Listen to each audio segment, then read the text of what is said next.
दोस्तों, नमस्कार आप सभी को। जय हिंद, वंदे मातरम। तो कैसे हैं आप सभी? उम्मीद करते हैं मस्त, जबरदस्त एवं शानदार होंगे आप सभी। तो आज हो गया हमारा 3 सितंबर। तो 3 सितंबर का फर्स्ट शिफ्ट समाप्त हो चुका है। तो जिसको मैं आपको रियल और ऑथेंटिक क्वेश्चन से मिलवाने वाला हूँ अगले 20-25 मिनट के अंदर में। तो आइए, आप लोग हमारे साथ वीडियो के अंत तक जुड़े रहिएगा।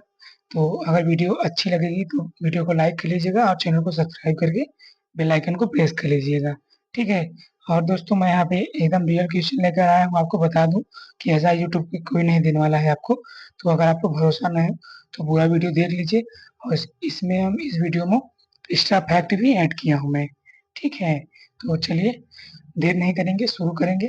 तो शुरू करने से पहले आप लोगों से यह रिक्वेस्ट है कि वीडियो को पूरा देखेंगे आप सभी, और वीडियो को लाइक ज़रूर करेंगे, क्योंकि हमारी बहुत मेहनत के बाद 3-4 घंटे लगातार मेहनत के बाद ये पीडीएफ तैयार होती है। उसके बाद में आपके बीच में वीडियो आती है। ठीक है। चलिए, तो शुरू करते हैं देर ना करते हुए। क्वेश्चन जो हमारा पूछा गया था पहला आपसे, तो पहला क्वेश्चन पूछा गया था, तो पहला नहीं, आगे पीछे होगा मुझे नहीं पता।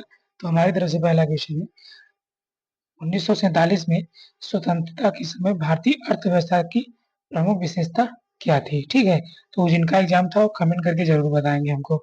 ठीक है, कि हमने रियल क्वेश्चन कराए हैं या नहीं, इससे और भाइयों को भी भरोसा हो सके। ठीक है। चलिए, तो इसका सही आंसर आपका हो जाएगा कम उत्पादकता वाली कृषि। ठीक है।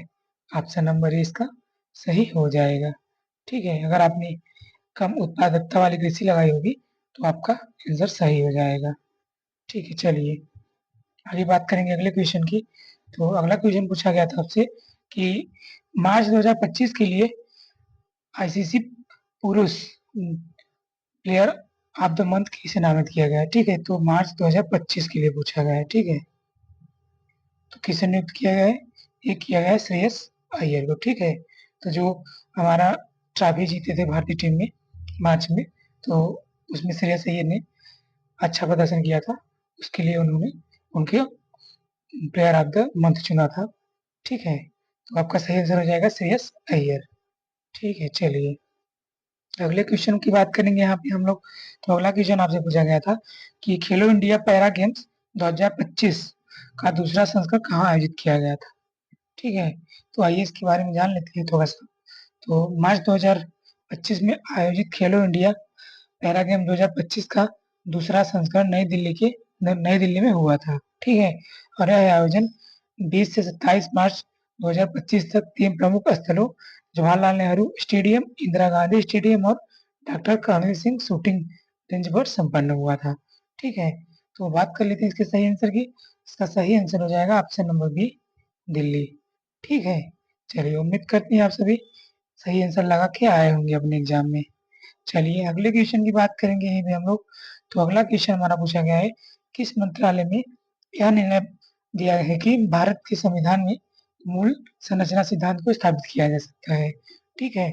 तो इसमें आपका सही आंसर होने वाला है केशवानंद भारती बनाम केरल राज्य केस। ठीक है। तो ऑप्शन में केशवानंद भारती केस दिया था, तो ये आपका सही आंसर हो जाएगा। ठीक है। तो ये कब हुआ था? 1973 में। ठीक है। इसको भी आप लोग याद रखेंगे। चलिए, आगे बात करेंगे अगले क्वेश्चन की। तो अगला क्वेश्चन आपसे पूछा गया था, एड्स बीमारी का पहला केस कब पहचाना गया था? ठीक है। तो जो एड्स बीमारी का पहला केस अमेरिका में मिला था, इसको भी आप लोग याद रखेंगे। अगर आपसे पूछे कहाँ मिला था, ये अमेरिका में मिला था 1981 में। ठीक है। तो ऑप्शन नंबर बी इसका भी सही हो जाएगा। चलिए, यहीं पे बात करेंगे अगले क्वेश्चन की। तो अगला क्वेश्चन पूछा गया था आपसे, पंचग्राम, जिसे 5 गांव कहते हैं, को प्रशासनिक और कर संग्रह इकाई के रूप में किस वंश द्वारा विकसित किया गया था? तो ये पांडव वंश के द्वारा विकसित किया गया था। ठीक है। आपका ऑप्शन नंबर बी राइट हो जाएगा यहाँ पे। चलिए, आगे बात करेंगे अगले क्वेश्चन की। तो अगला क्वेश्चन आपसे पूछा गया था कि खेलो इंडिया गेम्स का मुख्य उद्देश्य क्या है? ठीक है। तो बात करेंगे इसके बारे में। खेलो इंडिया में युवाओं को खेलों को बढ़ावा देने और प्रतिभा का विकास करना। ठीक है। ऑप्शन नंबर ए इसका सही हो जाएगा। ठीक है। बाकी के ऑप्शंस आपके नीचे हैं। तो ऑप्शन नंबर ए इसका सही हो जाएगा। ठीक है, चलिए अब बात कर लेते हैं अगले क्वेश्चन की। तो अगला क्वेश्चन हमारा है, ग्रीन रेवोल्यूशन मतलब जो हरित क्रांति है कि केमिकल फर्टिलाइजेशन का प्रयोग किसका विकल्प बनकर किया गया था। ठीक है, तो बनाकर किया गया था। इसका सही आंसर हो जाएगा केमिकल उर्वरक। ठीक है, तो ऑप्शन नंबर सी इसका सही हो जाएगा। चलिए अगला क्वेश्चन आपसे पूछा गया था कि अर्थव्यवस्था में वैश्वीकरण का क्या अर्थ है। ठीक है, तो अर्थव्यवस्था में वैश्वीकरण का अर्थ है कि विभिन्न देशों की राष्ट्रीय अर्थव्यवस्थाएं व्यवहार, वित्तीय प्रवाह, सूचना प्रौद्योगिकी और श्रम के आदान प्रदान के माध्यम से आपस में अधिक जुड़ती हैं और एक दूसरे पर निर्भर हो जाती हैं, तो जिससे एक एकीकृत वैश्विक बाजार बन जाता है। ठीक है, चलिए आगे बात करेंगे अगले क्वेश्चन की। अगला क्वेश्चन पूछा गया था कि यूनाइटेड किंगडम ने चागोस द्वीप समूह को चागोस द्वीप समूह किस देश को सौंप दिया है। ठीक है, आइए थोड़ा इसके बारे में जानेंगे। तो मई 2025 को 22 मई 2025 को यूनाइटेड किंगडम ने मॉरिशस को चागोस द्वीप समूह की संप्रभुता सौंप दी है। ठीक है, तो मॉरिशस ऑप्शन में दिया गया था, मॉरिशस आपका सही आंसर हो जाएगा। ठीक है, ऑप्शन नंबर ए आपका सही हो जाएगा। चलिए अगले क्वेश्चन की बात करेंगे हम लोग यहाँ पे। तो अगला क्वेश्चन हमारा पूछा गया था कि किस मंत्री ने भारतीय विमानन अकादमी में विमान करियर प्रोग्राम शुरू किया है। ठीक है, तो इसके ऑप्शन भी दिए गए थे लगभग ऐसे ही। तो बात करेंगे इसके थोड़ा डिटेल में इस क्वेश्चन के बारे में। तो श्री राम मनोहर नायडू नागरिक उड्डयन मंत्री हैं जो, तो उन्होंने 2025 में भारतीय विमानन अकादमी नई दिल्ली में, ठीक है आपसे पूछे कहाँ, तो आपका उत्तर हो जाएगा नई दिल्ली। तो विमानन करियर मार्गदर्शन कार्यक्रम की शुरुआत की है। ठीक है, तो ऑप्शन नंबर आपका ये सही हो जाएगा, श्री राम मोहन नायडू जी। ठीक है, चलिए आगे बात करेंगे। अगला क्वेश्चन पूछा गया था हम लोगों से कि बुद्ध भगत ने 1831-32 में किस विद्रोह का नेतृत्व किया था। ठीक है, तो हूबहू आपके ऐसे ऑप्शंस दिए गए थे। ठीक है, कोल विद्रोह, तो इसका सही आंसर हो जाएगा ऑप्शन नंबर बी। ठीक है, तो कोल विद्रोह कहाँ हुआ था आपसे पूछे तो कहाँ हुआ था ये झारखंड में, झारखंड के छोटा नागपुर क्षेत्र में 1831 से 1832 के बीच में हुआ था। ठीक है, तो जिसका मुख्य कारण ब्रिटिश सरकार द्वारा लागू की गई नई भू राजस्व नीति और बाहरी लोगों द्वारा कोल आदिवासियों का आर्थिक एवं सामाजिक शोषण था। ठीक है, चलिए उम्मीद करते हैं यहाँ तक समझ गए होंगे आप सभी। वहीं पे हम बात करेंगे अगले क्वेश्चन की। तो अगला क्वेश्चन पूछा गया था, पंडित दीनदयाल उपाध्याय राष्ट्रीय कल्याण कोष के तहत खिलाड़ियों को कितनी वित्तीय सहायता प्रदान की जाती है। तो जो पंडित दीनदयाल उपाध्याय है राष्ट्रीय कल्याण कोष, इसके तहत में खिलाड़ियों को कुछ राशि दी जाती है। तो आपसे पूछा था कि कितनी दी जाती है, तो आइए बात कर लेते हैं इसके बारे में। तो खिलाड़ियों के लिए पंडित दीनदयाल उपाध्याय राष्ट्रीय कल्याण कोष में 5 लाख रुपए के तहत एक मुफ्त अनुग्रह सहायता, 5,000 रुपए की मासिक पेंशन, 10,000 रुपए तक की चिकित्सा सहायता और प्रशिक्षण या प्रतियोगिताओं के दौरान लगी चोटों के लिए 10 लाख रुपए की सहायता प्रदान की जाती है। ठीक है, तो ऑप्शन में आपका 5 लाख दिया था शायद, तो आपका सही आंसर हो जाएगा 5 लाख। ठीक है, चलिए अगले क्वेश्चन की बात करेंगे कि जब डी डिप्रोटोनेटेड अल्कोहल आर्गेनोहेलाइड के साथ SN2 मैकेनिज्म के माध्यम से प्रतिक्रिया करके ईथर बनाता है, तो इस प्रक्रिया को क्या कहा जाता है। ठीक है, तो इस प्रक्रिया को विलियम ईथर संश्लेषण कहा जाता है। ऑप्शन नंबर ए इसका राइट होने वाला है। ठीक है, चलिए इसका ये सही हो जाएगा। आगे बात करेंगे अगले क्वेश्चन की। तो अगला क्वेश्चन पूछा गया था आप लोगों से कि भारत में लोकपाल कौन नियुक्त किए जा सकते हैं। तो मतलब सीधा सा मतलब ये है कि लोकपाल कौन से व्यक्ति नियुक्त किए जा सकते हैं। तो जो हमारे सुप्रीम कोर्ट के रिटायर्ड जज होते हैं उनको भारत में लोकपाल नियुक्त किया जा सकता है। ठीक है, ऑप्शन नंबर 20 का राइट हो जाएगा। ठीक है, चलिए रिटायर्ड सुप्रीम कोर्ट की जज। चलिए यहाँ तक आप लोग समझ गए होंगे। तो अगला क्वेश्चन पूछा गया था यहीं पे कि विंडोज में कॉपी करने के लिए किस शॉर्टकट कुंजी का प्रयोग किया जाता है। ठीक है, तो कंट्रोल प्लस सी का प्रयोग किया जाता है विंडोज में कॉपी करने के लिए। ठीक है, और कंट्रोल प्लस एक्स किसके लिए प्रयोग किया जाता है? ये कट के लिए प्रयोग किया जाता है। और आपसे पूछे कंट्रोल प्लस भी किसके लिए प्रयोग किया जाता है? तो पेस्ट करने के लिए कंट्रोल प्लस भी का प्रयोग किया जाता है। ठीक है, चलिए अगले क्वेश्चन की बात करेंगे।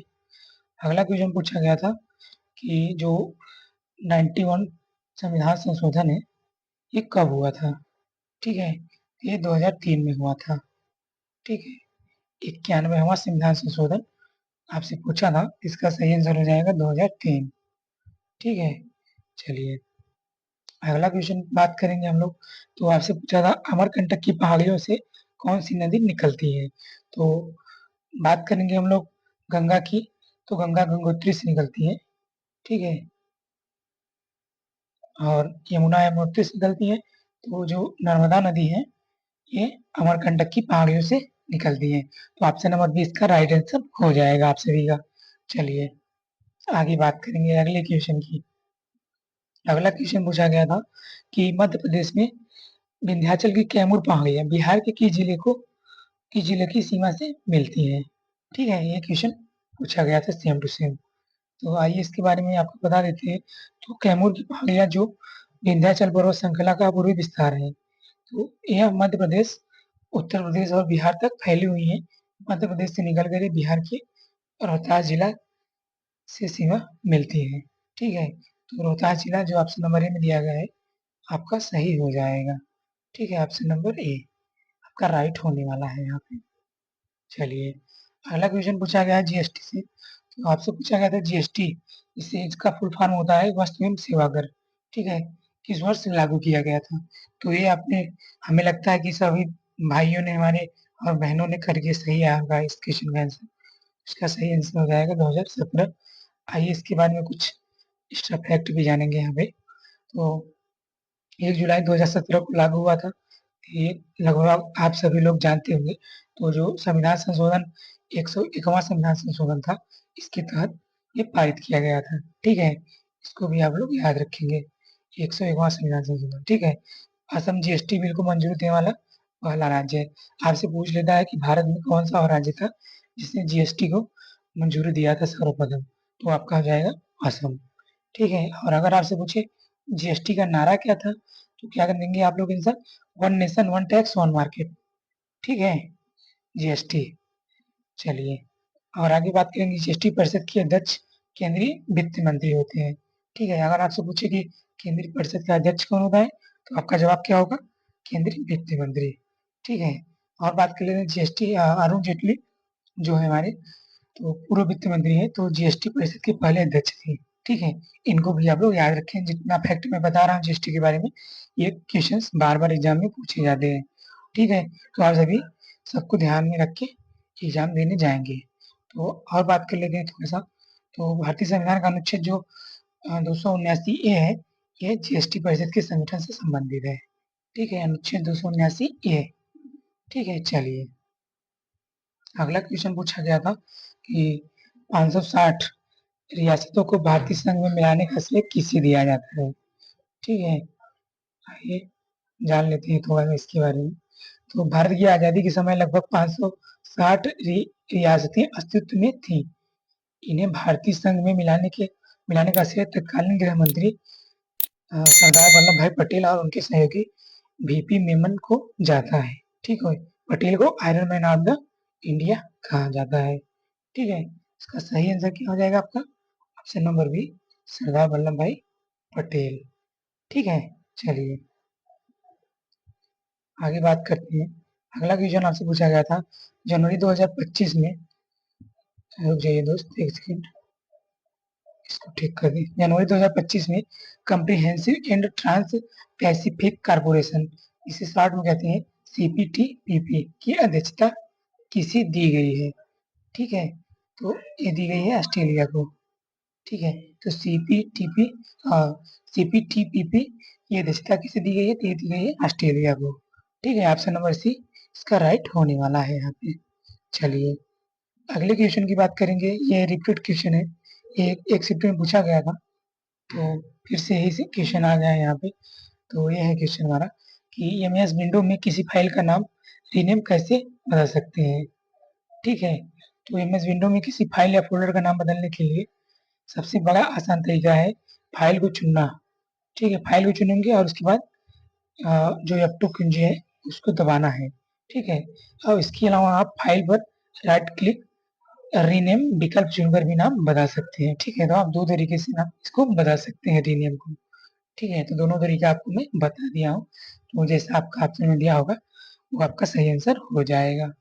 ठीक है, चलिए बात करेंगे यहाँ पे अगले क्वेश्चन की। अगला क्वेश्चन आपसे पूछा गया था कि सन 1950 में भारत के योजना आयोग के पहले उपाध्यक्ष कौन थे। आपसे उपाध्यक्ष पूछा था, ना कि अध्यक्ष पूछा था। ठीक है, तो बात करेंगे योजना आयोग के बारे में। ये 1950 में लागू किया गया था पहली बार। इसके अध्यक्ष कौन थे? अध्यक्ष थे पंडित जवाहरलाल नेहरू। ठीक है, और उपाध्यक्ष की बात करेंगे, उपाध्यक्ष थे गुलजारी लाल नंदा जी। ठीक है, आप लोग जल्दबाजी में पंडित जवाहरलाल नेहरू लगा के होंगे, जो कि आपका गलत हो जाएगा। ठीक है, तो उपाध्यक्ष आपसे पूछा था, तो गुलजारी लाल नंदा हो जाएगा। ठीक है, तो एक बात और जान लीजिए, जो हमारा योजना आयोग है इसको 2014 में ये बना दिया गया है नीति आयोग। ठीक है, नीति आयोग। चलिए आगे बात करेंगे अगले क्वेश्चन की।